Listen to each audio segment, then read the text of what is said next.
Welcome to Health Club with Julia. I'm your host, health coach, and registered dietitian, Julia Campagna. I'm on a mission to bridge the gap between looking your best and living your life to the fullest. After years of over dieting, struggling with disordered eating, and destroying my social life, I finally found how to reach my dream physique without sacrificing the things I love. Now I'm sharing all my strategies and education with you.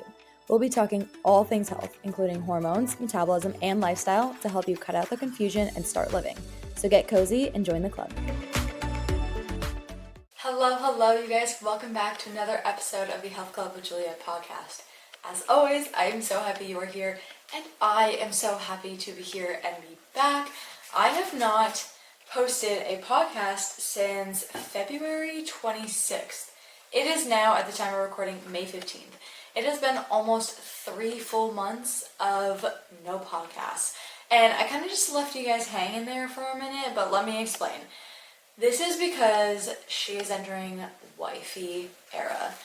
I am now a wife, and that's crazy for me to say out loud, but I have been so busy with all of the end of wedding prep stuff that I needed to take a little bit off my plate. With being in social media and having my own business and just growing in all aspects that I can, there's a lot that you put on your plate and a lot of hats that you wear as a CEO and business owner.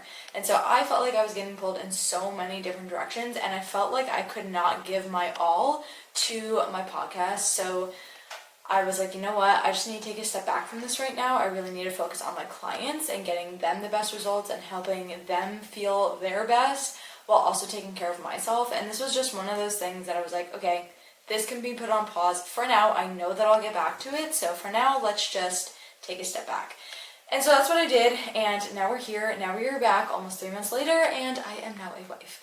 So to get us back in the swing of podcasting and everything like that, I was setting up today and I was like, I don't even know if I remember how to do this. It's been so long, but it's already feeling so natural to me again. So to get us back into podcasting mode, starting with new episodes, all the things, we are going to recap my wedding weekend and just have a really cool girls chat on wedding things, tips that I have, how my experience was, destination wedding planning, all things wedding, recap and tips. And then I'm also going to give a little insight on what to expect business-wise, client-wise, what I'm really kind of focusing on now that wedding is over and I am full swing back into business. So we'll end with a little bit of that. But let's get to the wedding stuff. So how it feels so far to be a wife.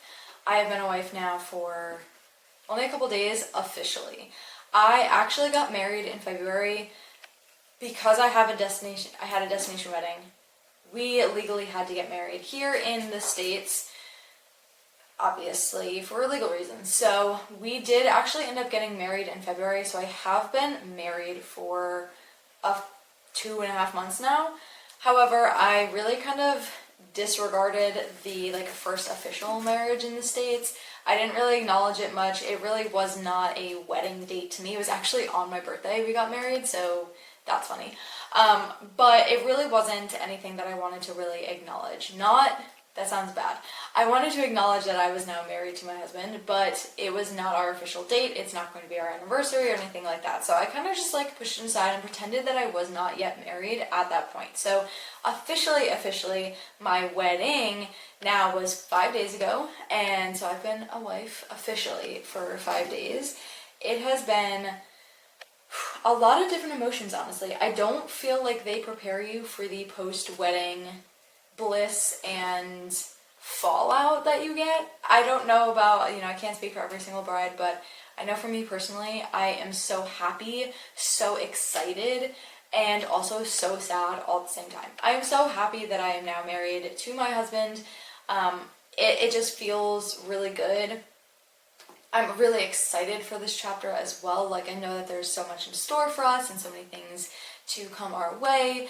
I have been with my husband for 8.5 years now, so to me, I thought it wasn't going to feel that different. We live together, we've been together for over 8 years, so I was like, it's gonna feel like the same. We've been together for so long, nothing's gonna really change. But it did. It does feel different for me. I don't know how to explain how it feels, But even after dating for 8.5 years, I feel like now being married to him gives me such a different feel. And I don't know if it's because it's really immediate, like I only got married 5 days ago, so maybe this is just that post-wedding bliss that I'm feeling, or what, but I don't know. I feel older, I feel more like independent with him, if that makes any sense. I don't know if I'm making sense, but it just feels like we're more connected in some way, and we are our own beings now. Like, we are a family. It's me and him against the world. Like, that's what it feels like. And I don't know, it just feels, it does feel different for me for some reason. But I'm very excited for everything that is to come. I'm also very sad because of that fallout again. I had my wedding weekend, which it was a 3-day event. It was a destination wedding. It was actually about a week for me personally and my husband and our families. We were there for about a week, but the events themselves were only 3 days long. But it was the most amazing week and weekend of my life. Like, it could not have gone any better, quite honestly, and the feedback that we got from all the guests and our family and friends and everybody that was there has been so amazing, and just, like, honestly mind-blowing, the feedback that we're getting from everyone, even the people that worked there. It was incredible. And coming back home, I felt this, like, depressed state of being home, and again, I was just in a beautiful place, sunshine, warmth, and I came home to rain, and it's been raining every single day since I've been home. So again, maybe that's part of it, but it's just, I'm so sad for it to be over. And you go through all this planning, and for me, and again, I know that every bride and every, wedding has its ups and downs and different things, different frustrations, different roadblocks. For me, there were quite a lot. A destination wedding is not for the weak-hearted. It's hard. It really is. It takes a lot of time. It takes a lot of patience. Boy, oh boy, the patience that you need to have to plan a destination wedding. And I don't think that that's for every single place. Like, there are some places that are known for destination weddings, like Mexico. It's a very big place to get married. Cancun, Cabo, these places are, known to have weddings. Italy is on the rise too. Like, a lot of people get married in Italy. Where I got married, it was in Anguilla. It is a island in the Caribbean. There are hardly any vendors on the island. The place that I got married at, they do have weddings, but again, it's a very remote place, so I don't think it's their forte, so to speak. So it was very hard. There were a lot of frustrations. Also, every single one of the upper management in the place, like literally the head person, the person right under the owner of the hotel that we were in, those top people all were getting replaced during my wedding planning. So I was talking with some people in the beginning planning, and then they all got fired, laid off, demoted, whatever it was. They all left, and some new people came in. I didn't actually know this until the end of wedding planning, but it made so much sense because quite honestly, it was hard. It was a little bit disorganized. I know a lot on the back end. They were switching a lot of things around, which just made it harder for us. So a lot of patience for a destination wedding. Like, it was hard. So you go through all this planning and all these frustrations, and even up until basically we left, like the week before we left, I was like, I can't wait for this planning to be over. Like, I just wanted to be here. I can't wait to be done with this, because I was getting so frustrated. There were a lot of things kind of going on late in wedding planning, right before we were leaving, and it just made me scared, nervous. It was feeling all the emotions, and I was so ready for it to be over. But now that it is over, I am so sad. I'm like, my bridal era is over. I'm no longer a bride. There's so much to look forward to when you are a bride. You have your bridal shower, your wedding, your bachelorette, like all these little things you look forward to, and now that's just like, poof, it's just like gone. And it is very sad. So I'm feeling all the emotions right now, but sad in the best way possible. I am so blessed and so lucky to be so sad, because that just shows how great that week and weekend was for myself and for my husband and for all of those around us. We just have had so much fun. Literally, my sister is my best friend. We keep texting, like, I'm not over this wedding. I can't get over it. My best friend's literally like, I'm so depressed. I need to go back right now. Like, it's sad in the best way possible though. So let's go over a recap of like events that I had, how I kind of envisioned it, what my thought process was, and again, like tips on planning and just being in the moment. So my biggest thing, I always knew that I wanted a destination wedding. I was a bridesmaid in a destination wedding, I don't even know how long ago. I was young. I was like in middle school, I think. So I was like 10, 11, maybe 11 years old when I was a bridesmaid in a wedding in Mexico. And ever since that wedding, I knew that is what I wanted. So I had always known that this was going to be my plan. Always knew I wanted a destination wedding. I am a beach girl through and through. If I could live on a beach island, beach town, somewhere with little local shops and it's right on the water and there's a beach nearby, like that is my vibe. I am a beachy girl through and through. So I knew, one, I was a destination. Two, I knew it was going to be on a beach somewhere. So those are my like stipulations, knew that was going to happen. Where we landed, I did not know that that was going to be the plan. To be honest, I had not even heard of Anguilla until I started looking for wedding stuff. What brought us to the Caribbean was I first originally wanted Mexico to be my destination point. There were just some things that weren't working out, some things that we had to be aware of, and so we kind of detoured away from Mexico, and we were like, okay, what's the next best thing? We were thinking Florida, and then I was like, well, Florida isn't the vibe that I'm trying to capture. I really want it to be Caribbean style, like, I just had this vision in my head, and Florida was not it. And so then we started looking in the Caribbean. So I am also, if you don't know by now, I am an Excel spreadsheet girl. I am a planner. I like to know everything that's going on. I have everything written out to a T. Like, that's just how I operate. So as I was going through different venues, I literally looked at venues on pretty much every single island in the Caribbean. And then I had to narrow it down. I had a huge Excel spreadsheet with all this information on all these different venues, and so I had to narrow it down. I narrowed it down to like 5, and then from there I was like, okay, from these 5, what is actually realistic with all these different things? Cost, ease of getting there, etc., etc. So I got from 5 down to 2, and I did end up visiting both of those places. One was in the Grand Caymans, and the other was in Anguilla. I visited both places. They were both amazing. Again, it kind of just came down to cost and overall atmosphere and what I was looking for. That made us land on Anguilla. And so here we are now with our destination. We knew what we were doing, where we were going, and so then it kind of took off from there. But the thing that I love about a destination wedding, and one of the reasons why I wanted so badly to have a destination wedding, is that you're making it this like almost vacation for all of these people. And all of these people are not just people, they're people that you know, you love to be around, your friends, your family, closest people to you. And so to me, that just sounded absolutely amazing to have all my closest people on a vacation with me, celebrating me and my loved one and love in general.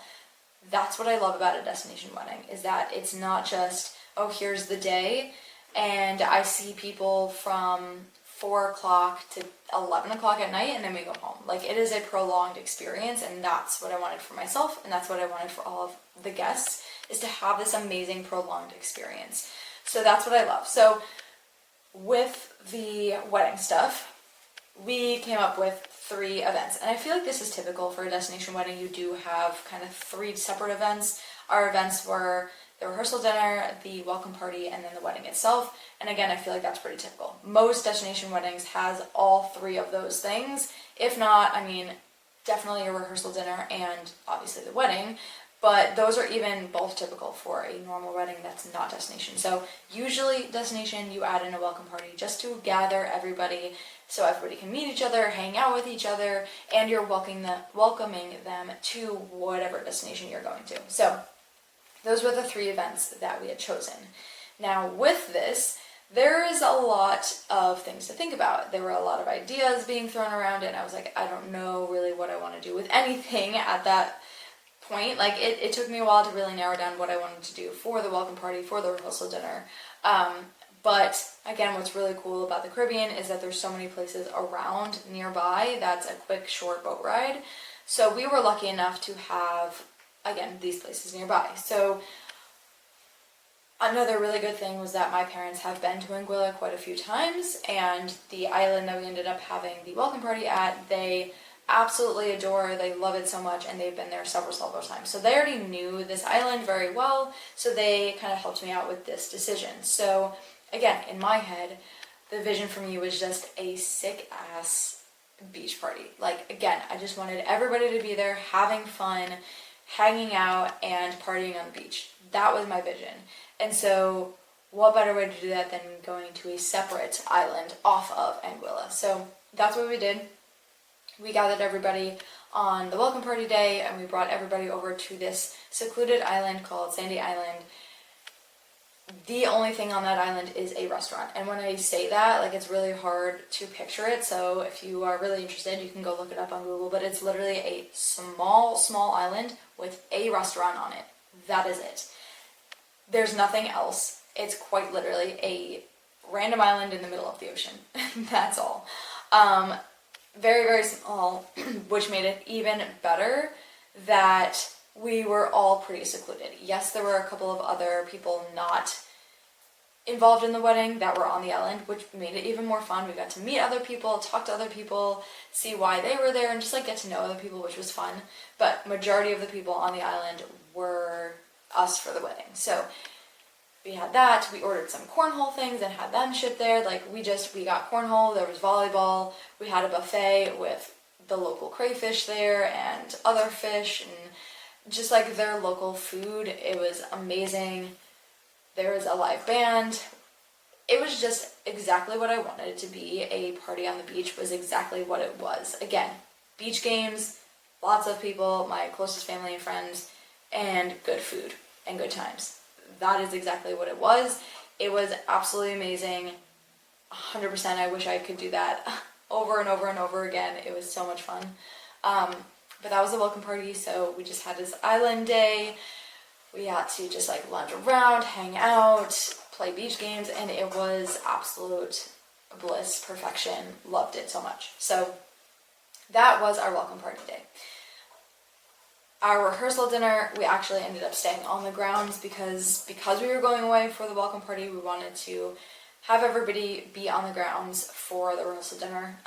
And again, for the rehearsal dinner, we did this the day that everybody was flying in. So it kind of gave everybody the ability to kind of lay low, unpack, like get settled a little bit, and then have dinner together at, later in the evening.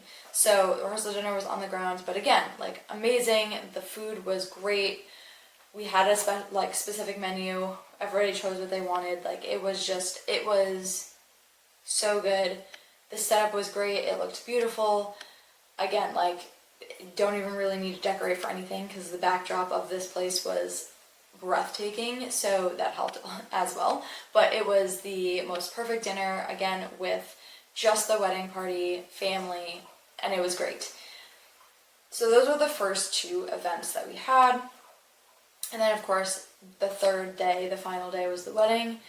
And when I say, like, it could not have gone more perfect, it seriously could not have gone more perfect. Were there little hiccups and things that weren't exactly as planned? Yes, of course. There's always going to be things that are a little bit off here and there. But overall, I could not have asked for a more perfect day. Like, it was everything that I dreamed that it would be and more. And I'm just so glad I can sit back and think back to that day and be like, wow, it was perfection. And again, I wish I could relive that day over and over again. Amazing. The atmosphere was great. Everything worked out, like hair, makeup, like I felt so good in my dress, and just to see everything come together. Again, you plan all these things, like the guys' suits and all that stuff. I hadn't seen them all together until that day. And so like you're going through all this planning, you're like, what is this going to look like? What is that going to look like? What is the arch at the ceremony going to look like? What are the table setups going to look like? You go through all this planning, but you don't actually know what you're getting until you're at that day. And so for me to just sit there and be like, this is how, I had this vision, but this is how it is in real life, that's amazing. Our arch was absolutely stunning. Again, like, I go through all this stuff with the florist, and like, this is what I envision, and this is what I want, and they can do like mood boards and things like that, but you don't know what it's actually going to look like until you get there. And it was absolutely stunning. It was exactly what I envisioned it to be. The setup was exactly how I envisioned it to be. It was just amazing. So all in all, that's kind of just like a really quick wedding recap. I'm not going to go into every single solitary detail. Maybe I'll do a Q&A, a wedding Q&A for a future podcast, even maybe like next week or the week after. Just because I know I've gotten a little bit of questions already on wedding stuff, but I'll do a more in-depth Q&A if anybody has questions. But just like, that's my thoughts, that's my feelings. It was the most perfect weekend, the most perfect day ever, and I just remember sitting with my husband at dinner and being like, let's just took a breath and looked around and like, we did this. Like, we are here for our love, and we are surrounded by our people, and we just like sat there and soaked it all in, and it was, again, just amazing. So any further questions, I'll put up a poll maybe on my Instagram, and I can do like a wedding Q&A. But for now, that's all I'm going to say. So those were the 3 events. They were all perfect in their own way, and I literally could relive this day a million times over again. And I wish I could. I wish that I could just... And so this kind of brings me actually into tips for wedding stuff. One big thing is get the video. I know for me, the one thing that I was like, I don't really care if I have this much, like, I don't think I'll ever look at it, is a videographer. I really was like, I knew I wanted to have one, but I was like, I don't really care about it that much. Now, looking back in the way that I'm feeling right now, and me saying like I could relive this over and over and over and over again, and I wish that I could do exactly that and just relive that day over again, I think that video that I have not even gone yet, I think it's going to be really impactful, because I can almost rewatch everything that happened and relive that through video. So do the video. If you're on edge on like, do I need it or do I not? Just by the experience and the feeling, again, I haven't even gotten my video back yet. It's only been 5 days, so I don't even have that, but I'm so excited to see that, because I need to like visualize it again from an outside perspective and see everything that was going on again, and just like use that video to relive it. So that's one tip. If you're on the edge with that, like I was, just do it. At this moment in time, I'm so happy that I did do it, and then I'll have that to look back to like now, in the future, whenever I want to. So that's tip number 1. Tip number 2 is have a really, really good deadline for your wedding day, and try to stick as closely to that as possible, and add buffer times. So I had a really great wedding planner and wedding team. They took over like everything the day of, and they helped me honestly throughout the entire process. They really did help me so much.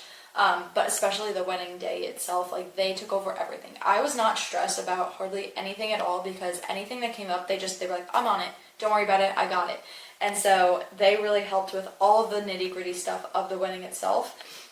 But one thing that I wish that we had done was adding buffer time to our timeline. So we had a timeline, right? We knew kind of when makeup and hair was starting, when photos were starting, when the first look with my dad was starting, when the boys had their photos starting. Like, we had all of that lined up, but I do wish that we started earlier in the day and had some buffer time, because, and I'll get to why I'm saying that. So let me just go through timeline first of all. So as women, as the bride and all the bridesmaids and mother of the bride, mother of the groom, like, it is pretty typical that you get ready pretty early.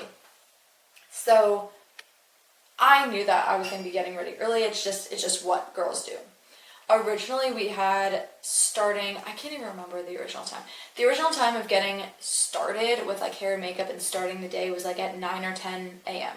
And I was like, that's a little late. Can we push this back? So we ended up getting ready at 8 a.m. I wish we did it even earlier. I wish we had an extra hour in there, like 7 a.m. for that buffer time, because as we were going through the day, we started pretty much on time. Makeup started a little bit off time, so we were a little bit behind with makeup. But hair started on time. We started on time, but things were just going over. Like, makeup took a little bit extra long than we thought. Hair was taking a little bit extra longer, which pushed everything else back a little bit. And then I wanted a first look with my bridesmaid, so we had to nudge that in there somewhere. Like, there were just little things that kind of crept up on us and made the timeline feel really, not chaotic, but like we didn't have a lot of time to do things. Like at the end, before I went to set up to walk down the aisle and like stand in my place, I felt like I only had like 3 minutes to really just sit there and breathe after getting ready and doing pictures and all this stuff, reading my vows. Like, I felt like I didn't have that much time after to just sit there and breathe. I definitely did, sat there, breathed, like sat by myself for a moment in time just to like acknowledge everything going on and admire myself and like how I looked in my dress and just like feel really confident going out onto like walking down the aisle. I did have some time. I just wish I had more time. I wish I didn't feel as stressed with that, and not that I was really stressing hardcore, but it just felt like, okay, you gotta do this, and you gotta do that, you gotta do this. And it was just like one thing after another, where I feel like if we had more buffer time, we'd be able to, maybe I'd take more pictures with my bridesmaids, maybe I'd take more pictures with my mom and his mom, maybe, you know, I just have more time to just kind of settle before walking down the aisle. So it felt a little bit more rushed than I wanted to during the getting ready process. And then again, because we didn't have a lot of buffer time, we had the ceremony, everything went great. It was a pretty quick ceremony, which is what I wanted. And then we took photos like together. So I did not do a first look with my husband. The first look was obviously walking down the aisle. So we had to do all of our group photos after the ceremony. So we had all those photos and I wanted more. Like I wanted to capture all the moments. And so what was supposed to be really, really quick ended up being longer. The photographer and videographer, which were both absolutely amazing. I loved both of them. I would recommend them to anyone who asked. But we were talking and like, I was like, can we do photos here? Can we do photos there? And he was like, what about this photo? What about that? Like placing me, and it just took a lot longer. And again, we didn't have buffer time. So it actually ended up that me and my husband missed our entire cocktail hour. That is the one part of the wedding that I wish was a little bit different. And again, I'm not saying that it was bad at all. I still had the best time, and like that part of it is not bringing anything down. It was still absolutely perfect in my eyes, like perfection. But I do wish that I got to experience the cocktail hour at least a little bit. We missed the entire thing. I think we got there for like 6 or 7 minutes left of the cocktail hour, and at that time, all I did was say hi to a few people that stopped me, because people will stop you, even if like I had a mission. I needed to get my dress bustled by my sisters, so that's what I went to go do during cocktail hour, and I was just getting pulled and stopped by multiple people taking pictures, and so like that was eating up time. But I literally got to the cocktail hour, took a few pictures with like 3 people that said, hey, let's take a picture, and then I didn't even talk to anybody else. I just walked straight to my sisters and I said, I need my dress to be bustled. They bustled my dress, and once they were done, I had to leave. Like, I literally did not see any part of my cocktail hour. Nothing. Like, the music that was there, I really didn't get to experience. I didn't get to see the decorations in the bar that we got. I didn't really get to speak with anybody during cocktail hour, so like, I missed the entire thing. My husband obviously didn't have dress to be bustled, so he was able to kind of talk with people, but again, it was only like 5 minutes that he was able to talk with people before we had to then get lined up for introductions for the reception. So that is one thing that I would say is make sure you have buffer time in your timeline and try to stick to it as good as possible. Yes, there's going to be things that get pushed back, and like I wanted more pictures, so like I'm happy that I got more pictures than we originally planned for. So I mean, that's kind of the price. I took more pictures than having my cocktail hour, so like that's the trade-off there. But I think with a little bit more planning and just like being a little bit more on point with that, I could have experienced at least a little bit longer of my cocktail hour. Instead, I got really nothing, which is fine. Again, I wasn't really expecting to be there for a long time. So it was totally fine. I'll look at the pictures that I get sent of my cocktail hour, and I'll be able to see like how it was and everything like that. I just wish I kind of got to experience that a little bit. So that's the second thing. Then my next tip has to do with slowing down and being present. I actually got asked this question, and it's really hard. And what I told this person who asked the question is, it's going to go by no matter what kind of advice you get to be really present and slow down the time. It's going to go very fast, regardless of what you try to do. It flew by, and it almost... Thank you so much for listening to another episode of the Health Club with Julia podcast. If you loved the episode, share the podcast and tag me, and subscribe so you don't miss any further episodes. If you have any questions, feel free to send me a DM.